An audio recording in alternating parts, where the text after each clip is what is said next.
মন কিংবা শরীরের ক্ষুধা মানুষকে অসহায় করে তোলে।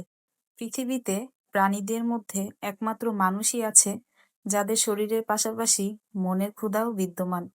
বেশিরভাগ মানুষের শরীরের ক্ষুধা মিটলেও মনের ক্ষুধা আমৃত্যু থেকে যায়।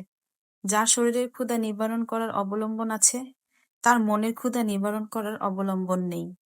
পৃথিবীতে যারা মনের ক্ষুধায় ভুগে তারা হন্য হয়ে সেই মনের মানুষ খুঁজে বেড়ায়।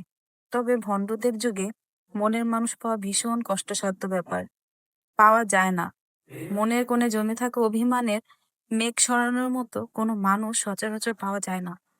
মন আর শরীরের ক্ষুধা যন্ত্রণা একই সাথে সইবার ক্ষমতা মানুষের নেই। যারা মনের ক্ষুধায় ভুগছে তারা অন্তত শরীরের ক্ষুধা যন্ত্রণা বোঝে না, তাদের বুঝতে হয় না। আর যারা পৃথিবীতে আজন্ম শরীর আর মন দুটোর ক্ষুধায় কাতর, তাদের যন্ত্রণা তামাম পৃথিবীই বোঝে না।